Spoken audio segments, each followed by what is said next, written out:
Bonjour, c'est Claire Dama-Griffard, bienvenue dans cette nouvelle vidéo. J'espère que vous allez bien. Bon, je suis ravie de vous retrouver pour la suite de mon premier quilt de collage. Et aujourd'hui, on va voir ensemble le free motion quilting. Alors, je suis pas une pro du free motion quilting, j'en ai fait un peu. Et ça fait partie des choses que je veux aller explorer plus cette année. Et j'espère que je vais réussir à avoir un rendu qui soit joli et à donner un peu de peps à cet ouvrage. Croisons les doigts. Allez, place au tutoriel.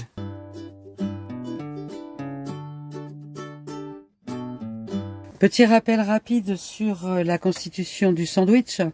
Donc un tissu du fond repassé un petit peu épais, un coton un petit peu épais, de façon à ce qu'il se tienne bien et fasse moins de plis, un molleton et notre ouvrage sur le dessus avec de la marge de tous les côtés.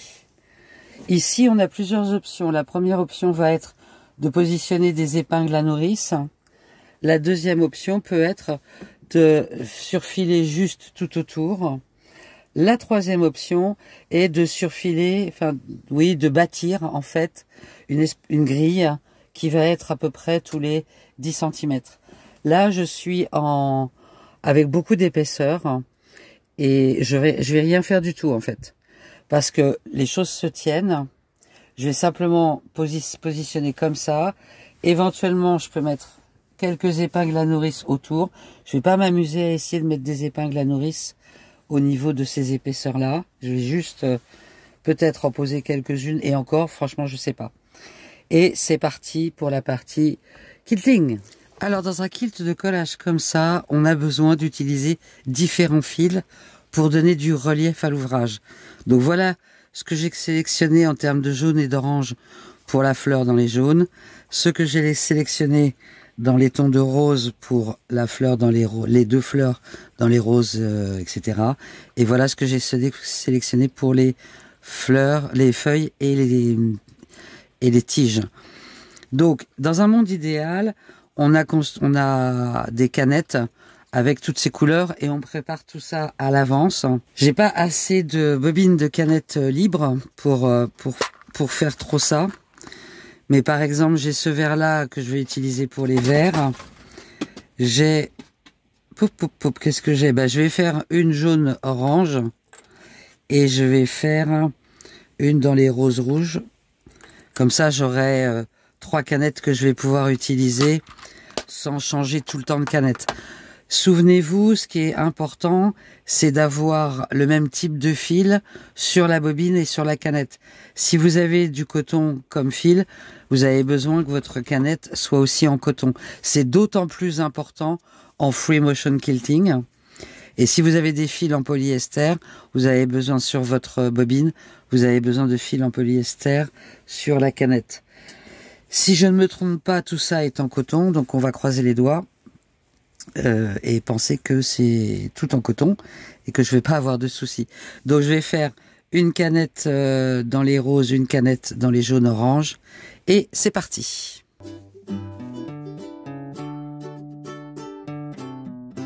Pour m'entraîner, avant de prendre le risque d'abîmer ma fleur, enfin mes fleurs que je trouve superbes, j'ai de la même façon créé une petite grenouille. Ah pardon, ça faut que j'enlève.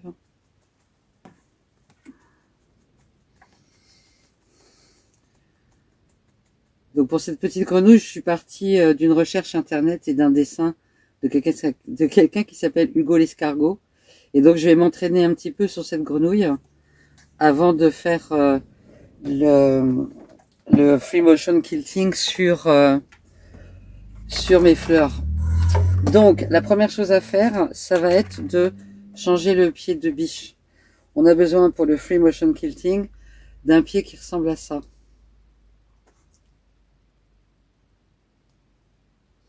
Alors, il y en a en plastique, celui-là est en métal. Et pour utiliser ce pied, on a besoin d'enlever le support du pied.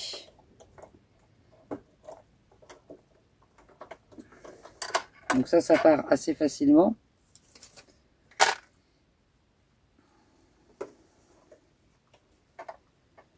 Et on va venir coincer ce pied-là à la place. Donc c'est assez simple et rapide et on s'assure que l'aiguille passe bien dedans. Je vais commencer. J'ai oublié qu'il y avait du marron au centre. Comme les tissus sont assez chamarrés, j'ai juste sélectionné un marron un peu moyen. Et parce qu'on va commencer par là. Donc normalement, dans tout kilt, on commence par le centre. C'est vrai que là, je suis pas complètement au centre, mais comme je suis sur un motif et en free motion quilting, je vais commencer par cette fleur-là. Et pour la fleur, je vais commencer par le centre. Et puis après, je vais aller m'amuser à faire les pétales. Donc, je vais essayer de filmer sans que ça me gêne pour le quilting et de façon à ce que vous puissiez voir quelque chose. Donc, vous avez vu, je n'ai pas attaché le tissu du fond, j'ai juste posé comme ça. Donc, ce que j'ai fait là, c'est que j'ai vérifié quand j'ai posé, j'ai vérifié que tout était bien à plat de tous les côtés. Et c'est une vérification que je vais faire régulièrement. Donc, j'ai mon fil de ma bobine. Je vais me positionner là, par exemple, au centre. Et je vais simplement aller chercher le fil de la canette que je suis déjà allé chercher. Mais là, on vient le chercher pour le faire remonter sur le dessus. Et vous voyez que le pied n'appuie pas du tout. Voilà, j'ai les deux comme ça. Et mon tissu, il n'est pas pris, même si mon pied est baissé. Et donc, je vais essayer de me remettre à peu près là où je suis sorti. Alors, en free motion quilting, la tension des fils, elle est super importante. Ça évite qu'on ait des nœuds, surtout sur le dos de l'ouvrage. On va faire de notre mieux. Ce qu'il faut, c'est que, hop, je vais changer, la vitesse à laquelle je bouge les mains soit en harmonie avec la vitesse à laquelle j'appuie sur la pédale. Donc, on va essayer. Je vais pas très vite parce que j'essaye de faire bien. Et là, je sais pas trop ce que je vais faire comme motif. Alors, je suis parti là. Je vais enfoncer mon aiguille et je vais récupérer mes fils. Si je suis allé assez loin, normalement oui. Plus vite on... Ah, je peux pas de cette main-là. Plus vite on va couper nos fils et plus vite on va éviter d'avoir des fils qui vont se prendre dans nos poings. Ok, hop, allez, c'est parti.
Bon, je pense que c'est assez pour les marrons. Voilà ce que ça donne sur le devant.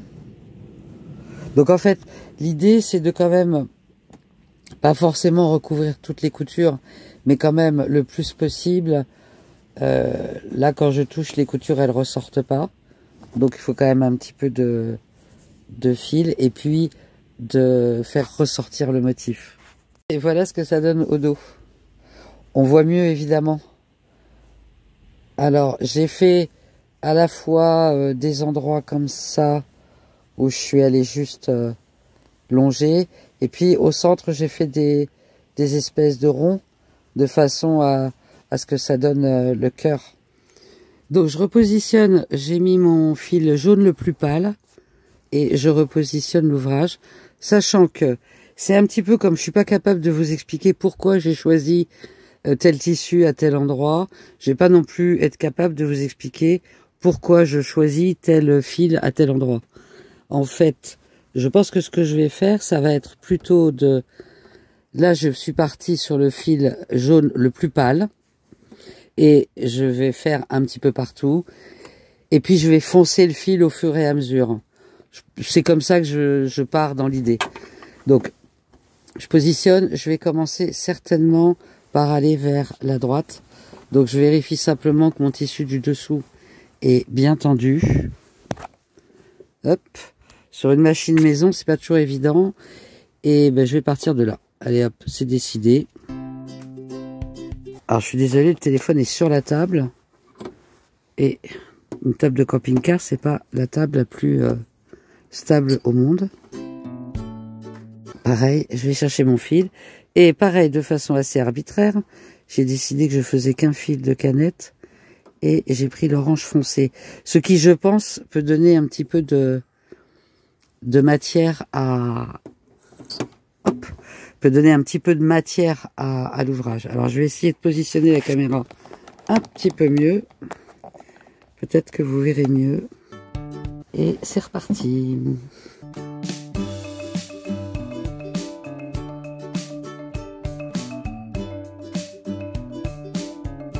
Alors, si vos mains vont plus vite que la vitesse de votre pédale, vos poings vont être plus grands, plus longs. Donc c'est vraiment une question de choix.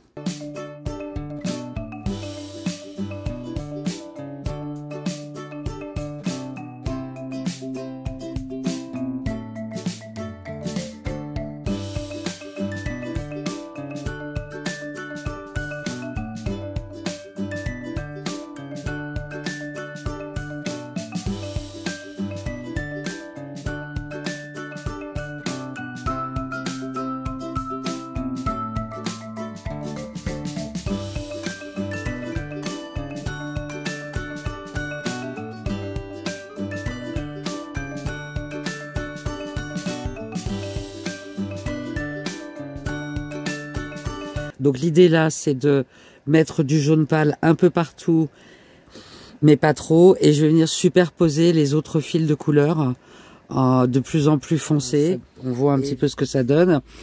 Je trouve que mes poings sont un peu trop petits, donc il faudrait que j'accélère la vitesse de mes mains. Mais pour l'instant, je vais faire de mon mieux. Allez, j'avance et puis je vous montre un petit peu plus loin. Alors voilà ce que ça donne avec juste le premier fil jaune pâle. Alors pour l'instant, moi je me rends pas du tout compte de est-ce que c'est bien ou est-ce que c'est pas bien. Clairement, ça fait du relief. On voit bien la différence entre là où c'est quilté et puis là où c'est pas quilté. Donc je pense que c'est plutôt pas trop mal. Donc je vais continuer maintenant avec le jaune un tout petit peu plus soutenu. Alors j'ai fini le deuxième jaune, mais en fait je pense qu'il s'était assez proche en termes de couleur, donc je suis pas sûre du tout qu'on voit la différence, pour être honnête. Est-ce que ça fait plus de nervures? Sans doute.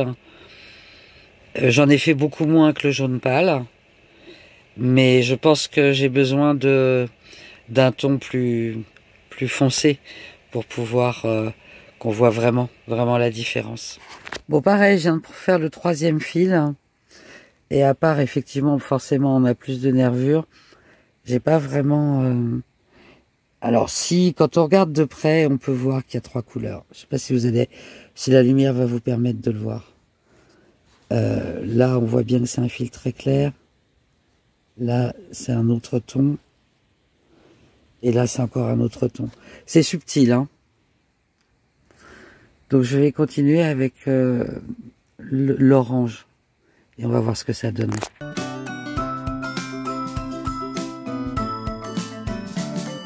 Bon, j'ai fait un des fils orange, je ne sais pas trop quoi en penser. De loin, peut-être que c'est pas mal.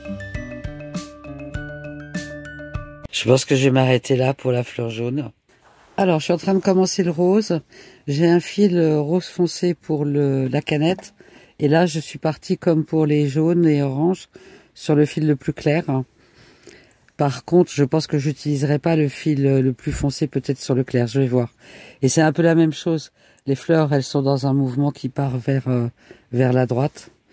Et par contre, plus jamais j'utilise ce thermocollant parce qu'en fait, à force de manipuler pour faire le quilting, eh bien, il se décolle. Par exemple, là, c'est complètement décollé. Alors, c'est pas grave. Je fais attention, mais franchement, thermocollant, nul. Allez, on continue.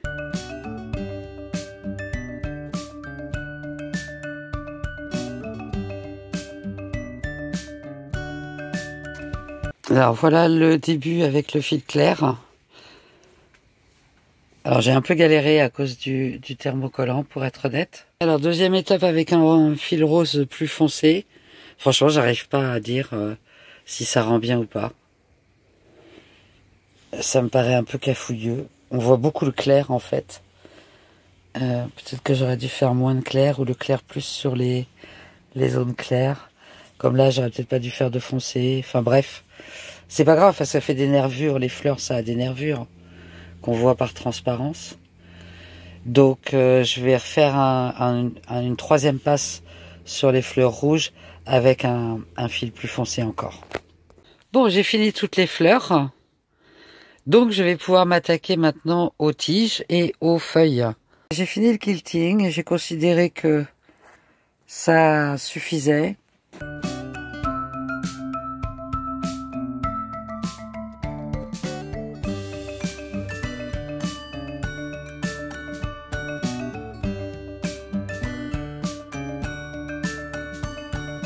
Voilà, je trouve que dans l'ensemble, ça a l'air d'être plutôt pas mal.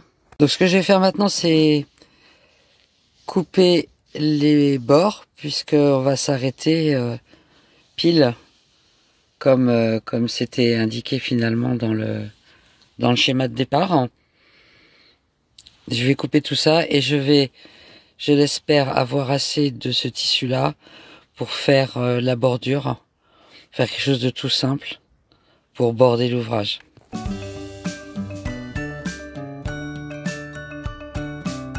Alors, l'ouvrage n'est pas complètement terminé, j'ai pas pu faire la bordure, j'ai pas assez de ce tissu-là et je voulais vraiment le faire avec ce tissu-là.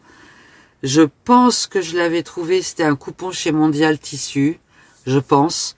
Donc, il y a un Mondial Tissu à Brest et je suis pas très loin de Brest. Donc, je vais y passer dans les prochains jours, je sais pas exactement quand. Et je verrai si je le trouve. Au pire, si je le trouve pas, je prendrai un bleu marine tout simple et pour faire la bordure de façon à finir l'ouvrage. Alors, ce que ça donne. Alors, de loin, ça, je trouve que c'est top et je trouve que la partie quilting fait vraiment ressortir. Vraiment, là, je peux pas dire le contraire. Y compris sur la jaune que je trouvais un peu fade, ça fait ressortir. De près, c'est loin d'être parfait. C'est complètement perfectible. Largement perfectible. J'ai eu pas mal de problèmes avec les fils, surtout avec les fils verts. Je pense que, après réflexion, parce que c'est évidemment sur l'instant, il faut que je carbure, il faut quand même sortir la vidéo en temps. Et mes fils verts ont cassé plein de fois, donc j'ai galéré. Ce qui fait que j'ai fait moins de quilting sur les feuilles et les tiges. Pourquoi pas?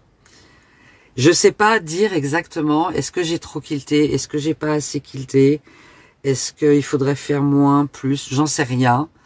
Je pense que c'est vraiment en fonction de qui on est, de notre goût et de ce que l'on aime nous, quoi. Donc, je suis plutôt dans l'ensemble assez satisfaite, même si peut-être ça fait un peu brouillon de près.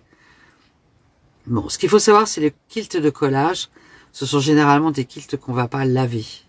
Parce que forcément, on coupe nos tissus, on les colle et on va pas faire un point de zigzag ou un point de bourdon ou de feston ou de je sais pas quoi pour toutes les bordures. Donc, surtout avec le nombre de tissus qu'on emploie. Donc, laver ça, ça veut dire que ça va s'effilocher. De près, c'est pas mal.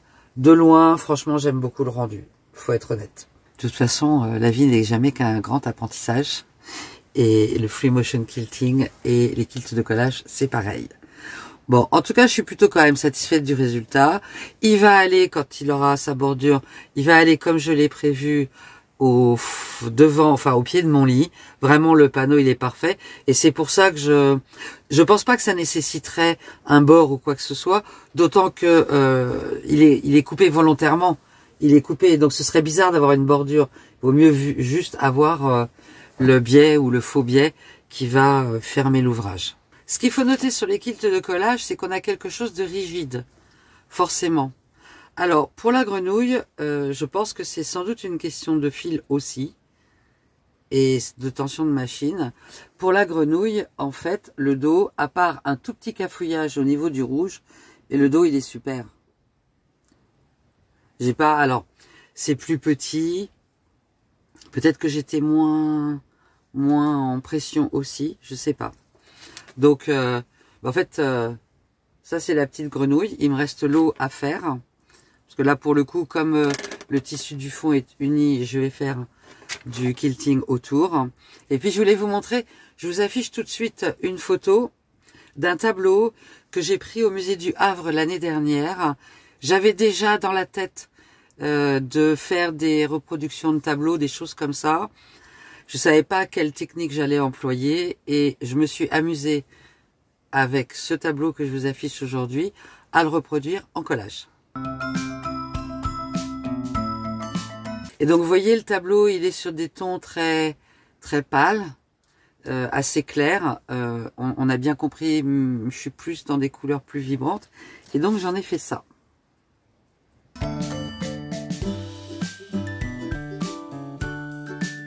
Donc c'est assez différent.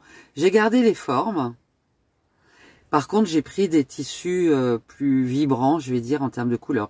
Je suis pas partie dans des tons très doux, loin de là. Et dans ce petit patch, il est pas grand. J'ai imprimé le tableau sur un format 21-29-7. Donc une feuille A4 tout simple. Et c'est moins large, évidemment.